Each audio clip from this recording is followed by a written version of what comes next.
Let's start.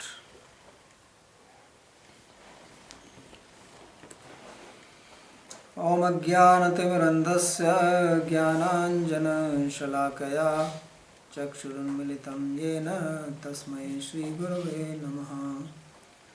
Vandeham Shri Gurur Shri Yutapadakamalam Shri Gurun Vaishnavanscha Shri Rupam Sagrajatam Sahagana Raghunathanvitam Tam Sajivam Sadvaitam Savadhutam Parijana Sahitam Shri Krishna Chaitanya Devam Shri Radha Krishna Padan Sahagana Lalita Shri Vishakhanvitanscha. He Krishna Karuna Sindha Deenabandha Jagatpate Gopesha Gopika Kanta Radha Kanta Namostute.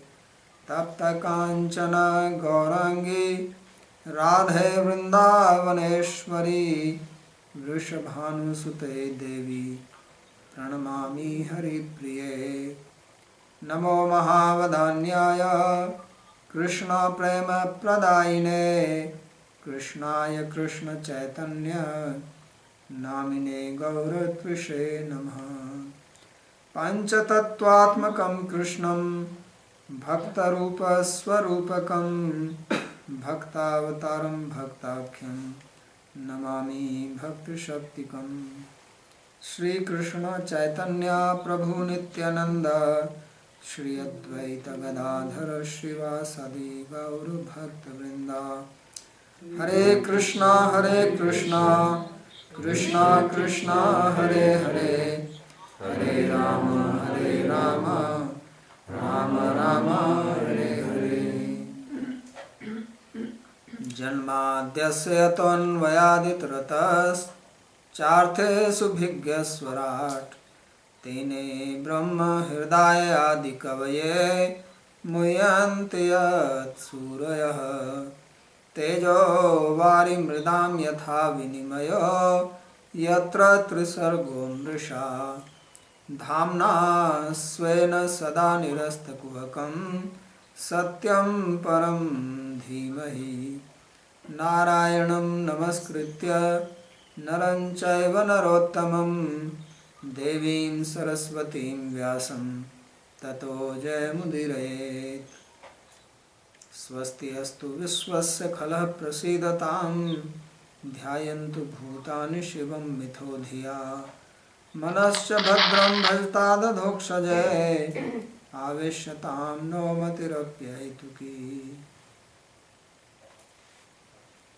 We are reading from Srimad Bhagavatam, Canto 6, Chapter 1, beginning from verse number 11. So, we read yesterday that King Parikshit, he had asked question to Sukadeva Goswami after he heard the description of the hellish planets,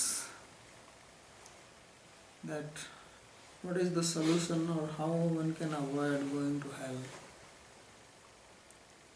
And in response, Sukadeva Goswami, he said that if one commits a forbidden act, then one should perform Parikshit or atonement before it is too late, which means before dying.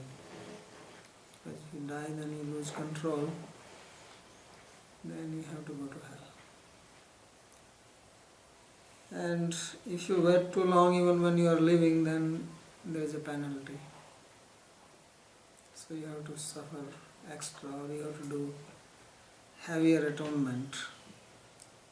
Therefore, one should take care of it immediately, just as when you are hungry, don't wait very long, otherwise your pitta can get disturbed and then your airs are flowing in all directions, you get headache, you get agitated, you get angry. If you are sick, Don't wait, go to Dr. Bart, get your pulse checked, take some pudiya. So don't wait on these things. If you have taken loan, try to pay it quickly before they come to attach your property. So he said that one should not late, and the atonement is according to the wrong action. If it is heavier, then the atonement is also more severe. If it is light, then maybe just fasting one day is enough. So this is what he said. So King Parikshit, he spoke against it, and he said that this does not solve the problem, because he was not simply saying that okay, you do atonement, you don't go to hell, but this does not guarantee that you will not do that mistake again, and then you are always worried, and if you commit the mistake again, then you have to go to hell again, or you have to do the Parikshit again. So he says that is not a good solution. So he wants a solution that you don't have to go to hell no matter what. And you don't have to do atonement also. So therefore he gave the example. Did we do this verse? It's 9 or 10? No. Did we do number 9 yesterday? I think so. Bath of an elephant? No. No? So anyway, the king is now speaking this. I thought I did that. So king says that drishta shrutabhyam yat papam janan api atmano hitam. This is verse number 9. Karoti bhuyo vivasha prayaschittam atho katham. He says that person performs wrong acts even after knowing or seeing things and knowing that they are not good for you. Atmano ahitam. It's not that we always do it because we don't know. Sometimes we know that smoking is not good. Everybody knows. Still people smoke. Certain things we may have not seen or experienced, yet we know this is not good. Still we do them. So he says that people perform it vivasha. Vivasha means not under our own vasha. Vasha means control. And vivasha means without control, helplessly. You are helpless. As Krishna was asked by Arjuna, anichannapi varshnaya baladeva priyojita. That why is that a person engages in sinful activity or forbidden act baladiva, forcibly, anichannapi. He is not even willing to do that. Yet it happens. So he says, why does it happen?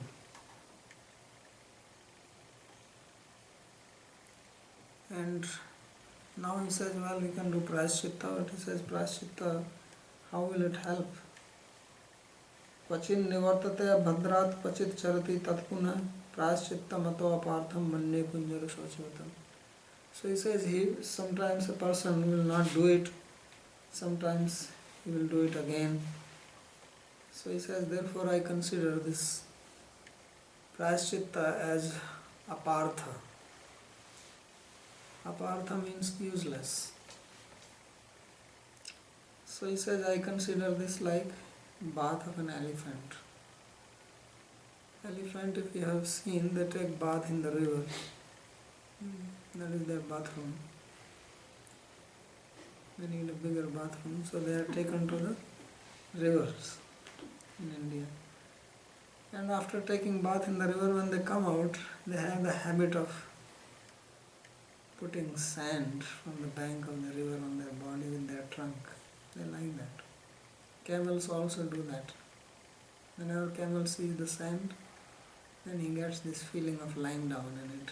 And then he lies down and he kicks with his big neck and the legs and throws the sand on his own body. So this is very pleasurable for camel. An elephant does the same. So meaning is that you take bath, you have done praschitta, then you again do the same thing again. So what is the benefit? So he says, I am not satisfied with your answer.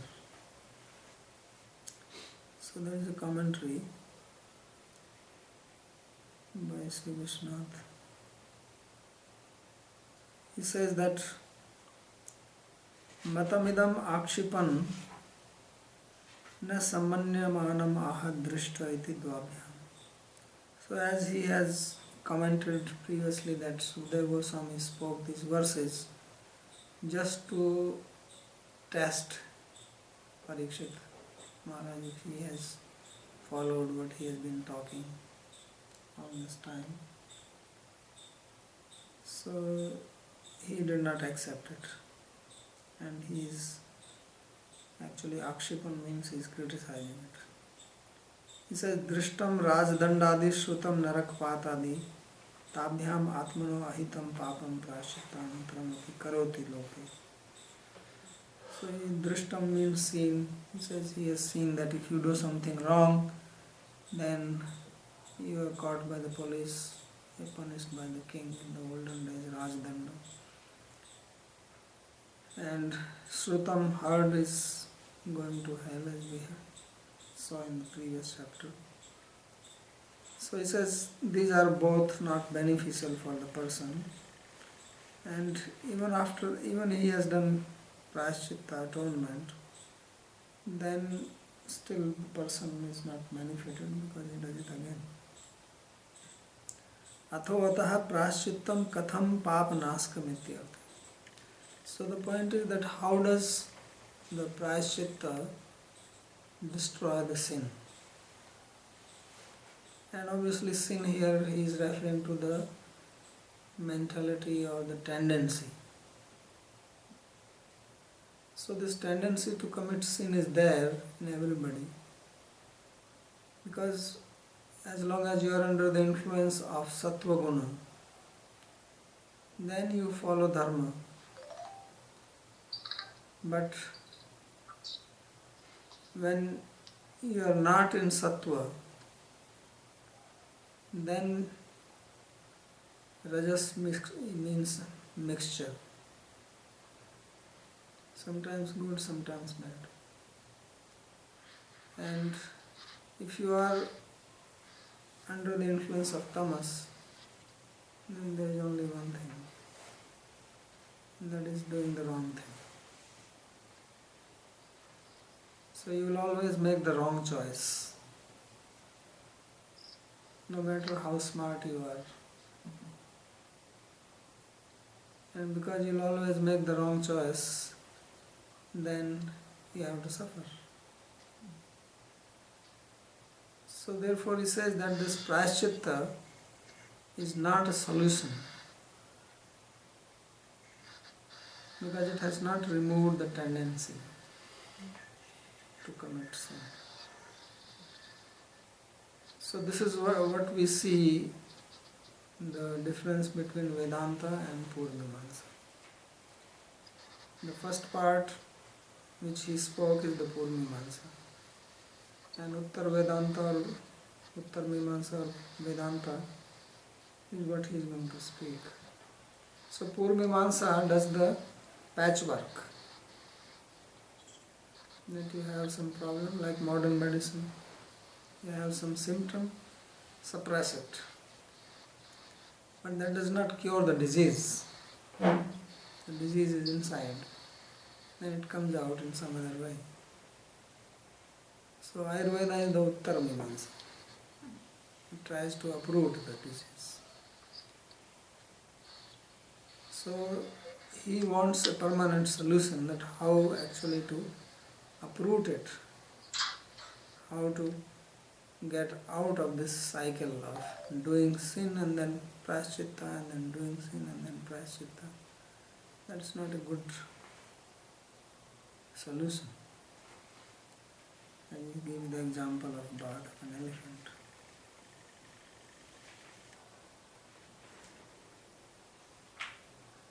tasya pap naskatve punah pap praroha ayogat iti bhava.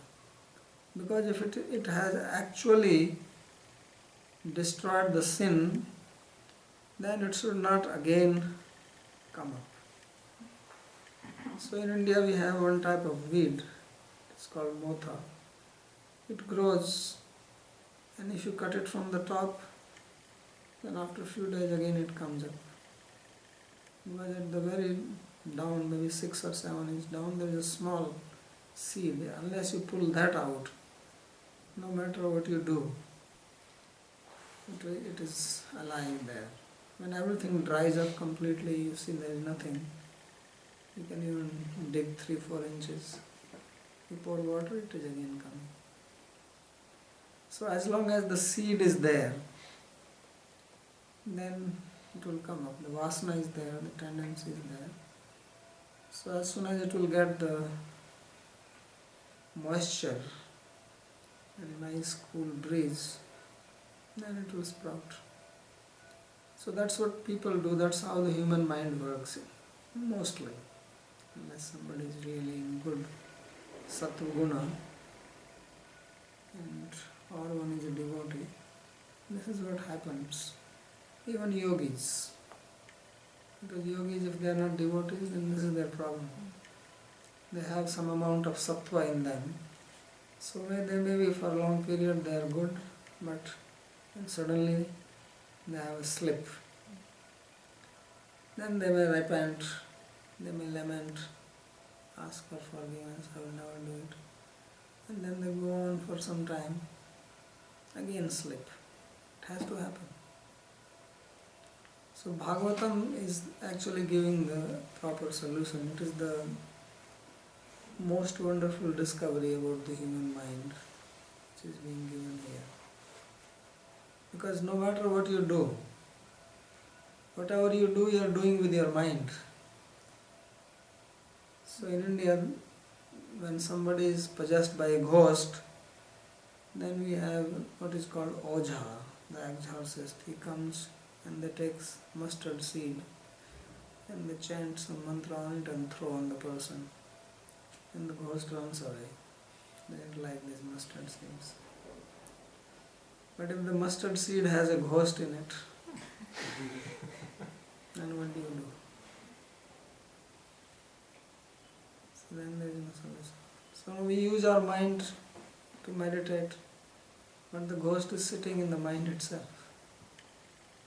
Mind itself is having sattva, rajas and tamas. Although it is a product of ahankara and sattva, and its nature is peaceful, but it is also not infallible. It is vulnerable because its gunas can change. And when it becomes influenced by rajas or tamas, then it is bound to do something wrong.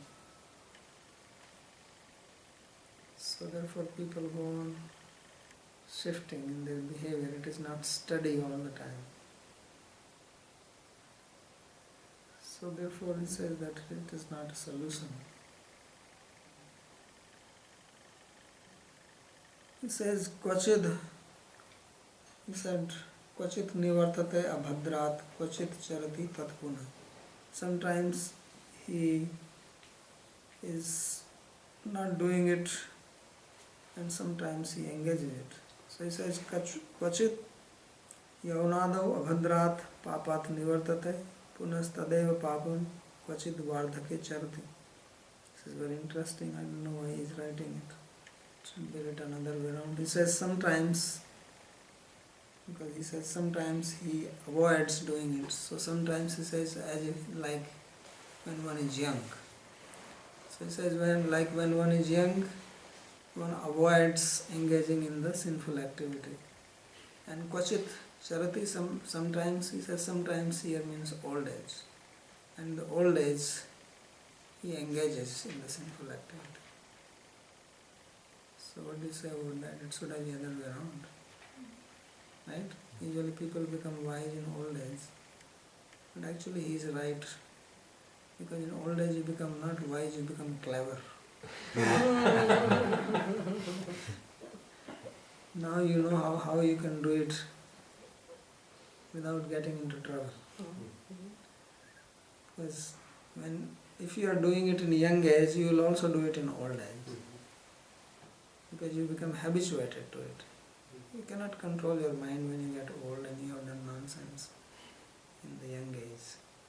It's very difficult, almost impossible. So se khai balaiya hajj ko chali. The saying that a cat after eating 100 rats now is going for Hajj, which is a holy pilgrimage for Muslims. So after committing so many nonsense in the youth, then in the old age you become religious. So that is not becoming religious, that is out of fear. You are doing it. And now you are just clever, that you do it in such a way that others don't know. So that's what he means. That means if you are doing it already in the youth, then he doesn't even want to talk about it. So kvachit yavanado abhadrat papat nivartate. As a youth you avoid it, in old age you engage in it. So this is also seen many times in the spiritual societies.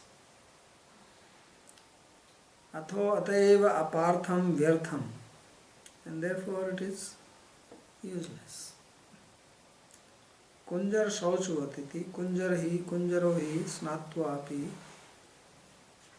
punaratmanam rajobhir malini karoti. So he explains like a bath of an elephant, because elephant after taking bath again makes his body dirty with the dust. And dust is called in Sanskrit as rajas. So it has also that meaning that when you are influenced by rajas, that is the dirt. So you become influenced by rajas, rajaguna, then you engage in the wrong activity. So now Sukadeva Goswami he answers. Sri Sukha uvacha karmana karma nirharo nahi atyantika ishyate avidvadadhikaritvat prayaschittam vimarshanam. So he says that to get rid of karma by karma is not considered as an ultimate solution.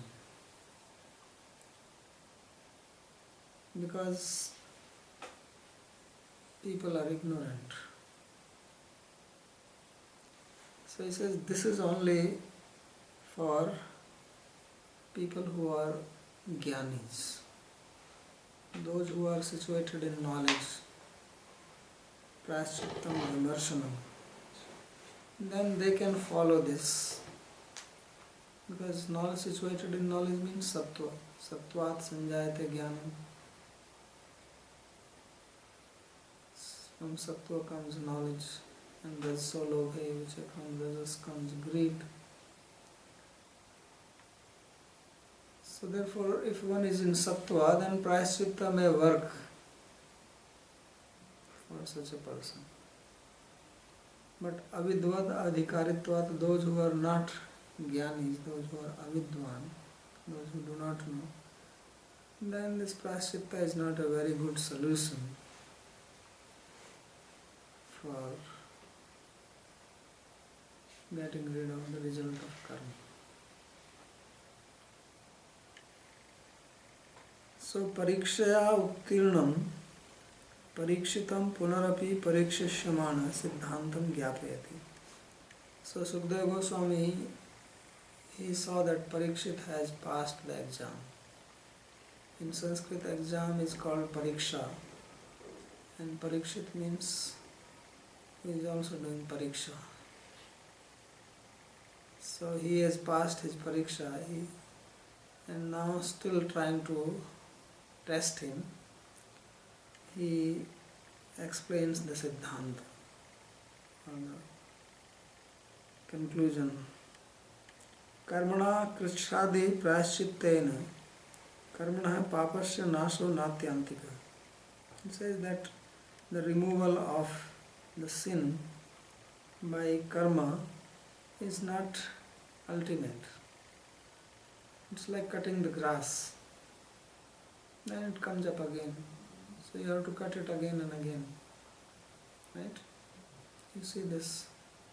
People have to, weekend they have to cut grass. It's a very good pastime in the West. Cutting grass. So he says that this is not a complete solution.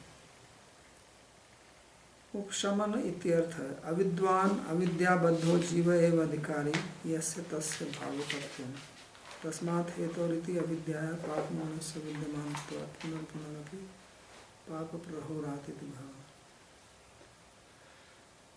So he says that this praschitta etc. they are for the ignorant people.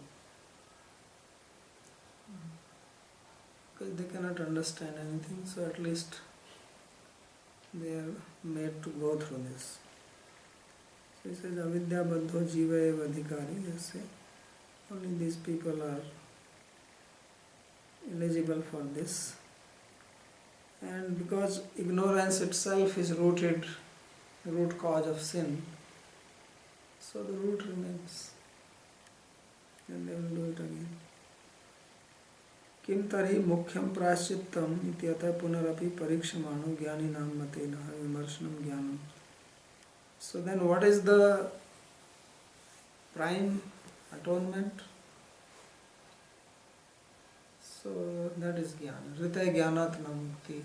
Without jnana you cannot become liberated. So sarva karma khila partha jnane parisamapyate. The ultimate culmination of karma is in jnana. Nahi jnanena sadrisham pavitram iha vidyate. There is nothing which is more purifying than jnana. And jnanagni kurute yatha. Jnanagni bhasmasat kurute yatha. Just like the fire burns the wood, then the fire of knowledge burns the karma. This is the second step. That you attain jnana. So now he is testing him again. Vimarshanam jnanam taseva avidya nivartakatvat. So vimarshanam means knowledge, jnana, and that removes avidya. Because opposite of avidya, ignorance is knowledge. When knowledge comes, then ignorance is uprooted. So therefore that is the best solution. नाश्नतः पथ्यमेव अन्नं व्याधयोऽभिभवन्ति हि एवं नियमकृत राजन् समीक्षेमाय कल्पते. So if one is eating pathya means wholesome diet, and apathya is what is forbidden. If you go to an Ayurvedic doctor, then he will always advise you what to eat and what not to eat. So what is to be eaten, that is called pathya, and what is to be avoided is called apathya or kupathya.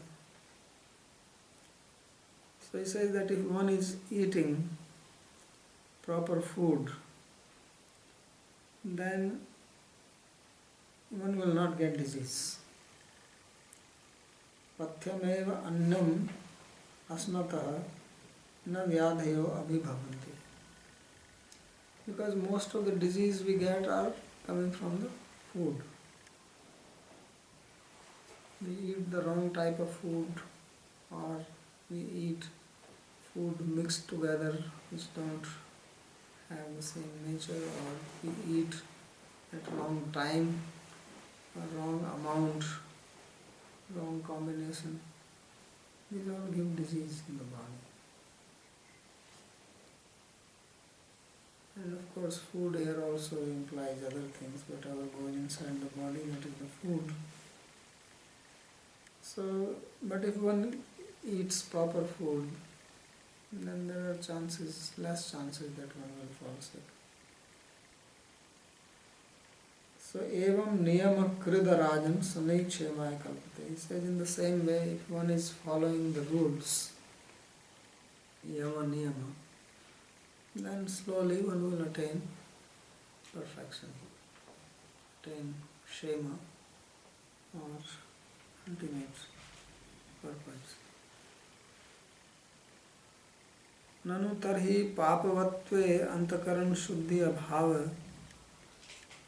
अतस्मिन् च सति कुतो ज्ञान प्रसंगे इति चेत् सत्यम ज्ञान साधनेनपि पापोपशमेति सदृष्टान्तमः. So in the previous verse Sukadeva Goswami said that one should do jnana charcha or acquire knowledge. It basically means discrimination between body and self. So he says if one is already in ignorance, then how one can do that?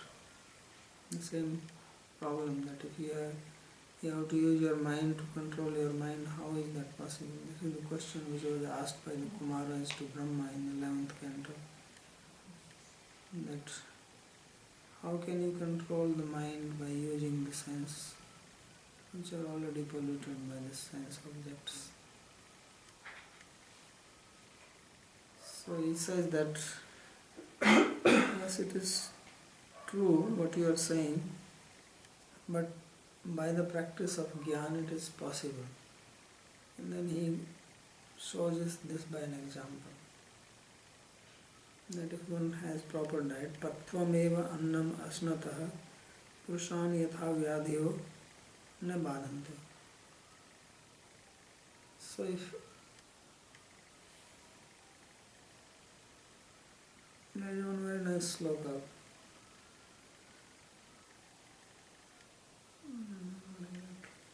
Aushadhaikim nishevanam. It's actually both lines are similar. That if one is eating proper diet, what is the use of medicine? And if one is not eating proper diet, what is the use of medicine? So if one is eating proper diet, one will be cured unless, of course, some disease is very intense. But even proper diet can cure. So he says that if one is eating wholesome, salubrious diet, then one will not be troubled by disease. In the same way, niyamadi karta kshemaya papnasnaya sanai sanai reva samartha bhavati. In the same way, if one follows the religious principles and samdam tapat tiksha, control of mind, control of senses, then slowly one will become capable of not engaging in sinful activities. So what are those rules? He explains this in the next two verses. Tapsa brahmacharyena shamena cha damena cha tyagena satya shauchabhyam yamena niyamena cha देहावाग बुद्धिजम धीरा धर्मज्ञा श्रद्धयान्वितः क्षिपन्ति अघम महदपि वेणुगुल्मैवानलः. So he gives a long list of what is to be done. So number one is tapas, austerity. So if you want to see that, you can go to Kumbh Mela. You can see some practical examples.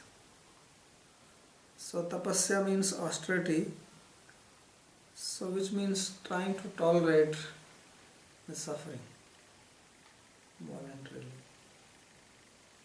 Go and take bath in the river in this cold season and then walk bare body with wet hair sit down on the bank of the river and chant your Gayatri. So this is tapasya. Now it is Kumbh Mela time, but otherwise also every year, this 1 month, thousands and thousands of people, they go and live in Prayag for 1 month. That is called Kalpavas. It's a type of austerity. So Prayag is famous for this, Kalpavas. Maghe Prayage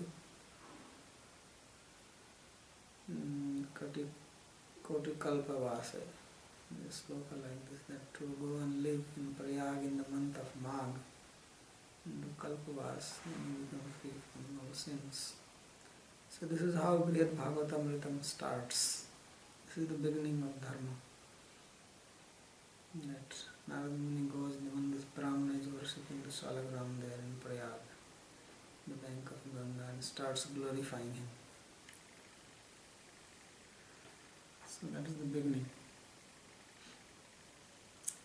So that is called tapasya. And for normal people, tapasya is that we are already getting suffering all the time. So just to tolerate them, that is also tapasya. You don't have to go to Kumbh Mela for that. So everybody has 3 types of suffering: Adi Devik, Adi Bhautik, Adhyatmik. We all fall sick. So when you are sick, you have a headache or some other problem, then you think that this is tapasya. You tolerate this. So then it becomes tapasya. Or fasting on Ekadashi, Janmashtami, this is also tapasya for us. So for Vaishnavas, therefore, tapasya is of 2 types. One is that whatever happens by the arrangement of our karma or situation, just take that in a happy mood and fast on Ekadashi, etc. That is tapasya.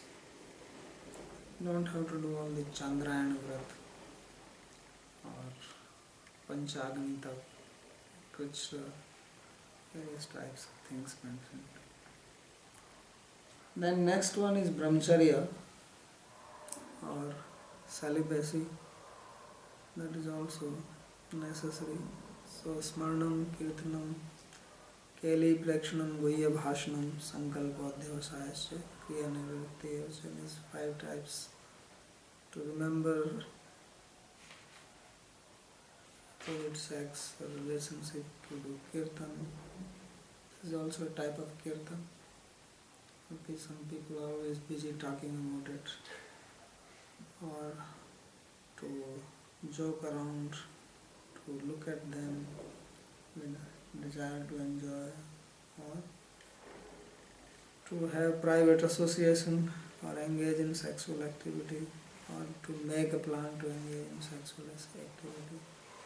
So these are all considered as abrahmacharya or breaking the principle of brahmacharya.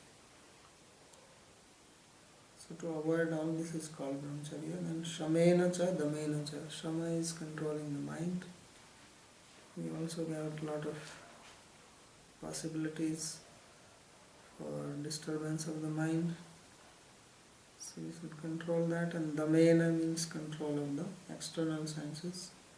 And tyagena, tyaga means to do some charity. So Kumbh Mela is also a place for that. Annadan, Mahadan, giving food to hungry people.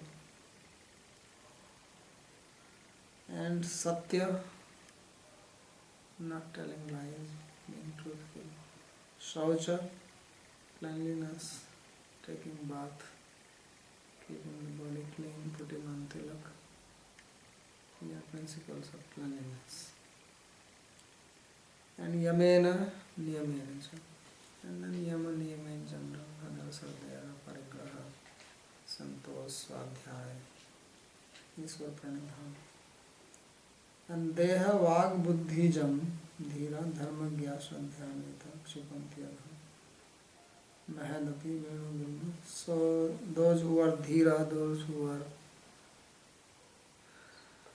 fixed in the path, knower of dharma, who are endowed with faith, so they are able to give up sinful activities which are performed by body, speech or mind.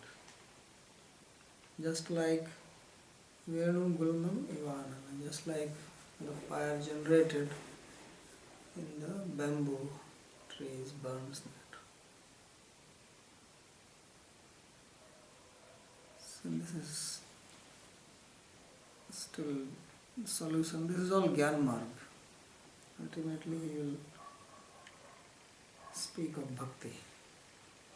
So basically there are three processes of karma, processes of Gyan and process of Bhakti. So he is shown the process of karma, that is only for ignorant people. Process of Gyan is for sattvic people who don't want to be devotees, but it is also not very stable. And the best process of course is Bhakti, which is what he wants to conclude.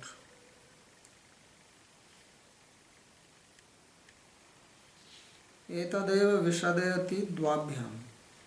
So he is expanding on this, what he said in the previous verse, this path of Jnana in 2 verses. Tapsa bhog rahityena. Tapasya means to avoid sensual pleasures. Brahmacharyena stri prekshanadi tyagena. So to give up this looking at women, here is saying women because mostly men follow these things. But women should also understand that it is for men not to look at them. So there is one type of sannyasis in the past, they were called Kukkutpada. Have you heard of this sannyasis, Kukkutpada? Kukkut is hen. Hen. Which Chicken gives and the hen. chicken. Oh, okay. So this Kukkutpada sannyasis, when they walk, they look only the distance which a hen jumps. So they don't lift their eyes up like this. So they walk and then gaze at the ground. They are called Kukkutapadis. So this is because they don't want to be distracted by anything, especially when they look at women. Because that is very troublesome. So that is how they follow brahmacharya.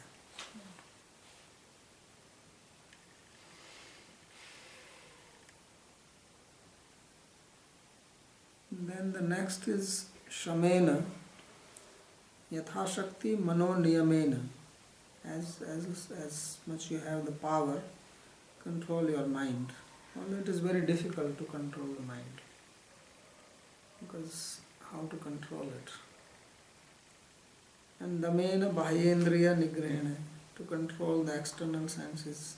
Tyagena danena, by giving charity. Yamena hinsadina. Yama means, he already spoke of truthfulness and brahmacharya, so what remains is ahimsa. Ahimsa satya asteya brahmacharya parigraha yama. So this satya, he has already spoken, so he talks of non-violence, ahimsa. So this is also very important because most of these sinful activities involve ahimsa. Killing somebody physically or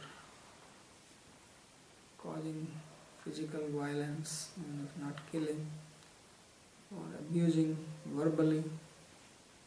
So this is all ahimsa, this should be avoided.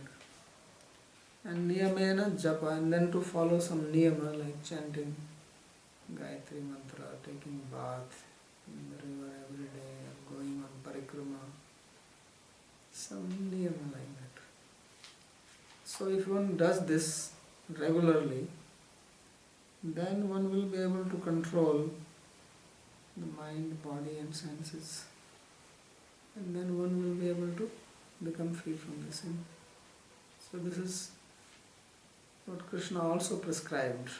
And Arjuna had asked this question that how is it that our mind is carried away. So he also explained Kamesha, Krodesha, Rajoguna Samandhava, Mahasano Mahapapma, Vidhi Enamiha Vairinam, that it is the kama, the material desires, which also lead to anger. And when you are angry, then you commit sinful activity. Right? Do something wrong, violence.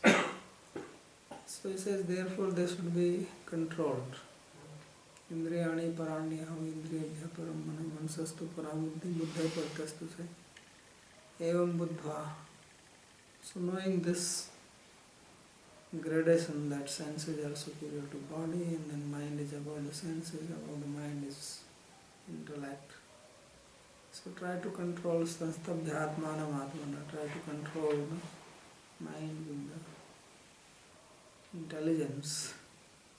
So then Jahi Shatru Mahabahu, you can kill the enemy. So this same thing is being described here. But that is only for non-devotees. So all this process which is being described here is for non-devotees who do not want to engage in devotion to the Lord, because the ultimate solution is only in the Bhakti. Because without Bhakti it is not possible. So this is actually the greatest discovery,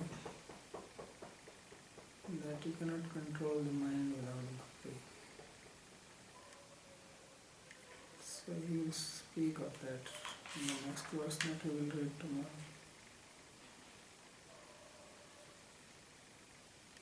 So these are not, up to what he has spoken, are not his own opinion.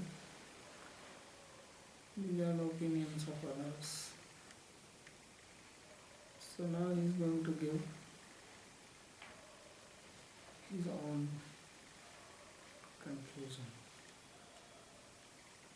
with an example.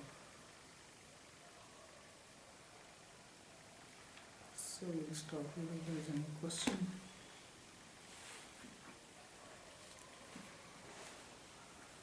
So there is only Malti here. And Nancy came, but I saw her. And she left? But she left. I think there was some problem. Yeah. Saw her coming. So Malti, you can hear?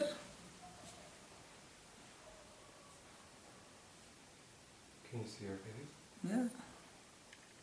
You can see her. Now it is not very clear, but previously it was coming very clear.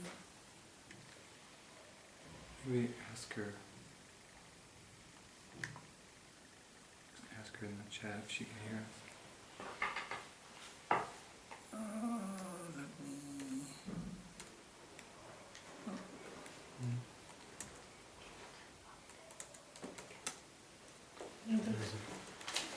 The best position, what was the reason that all conditions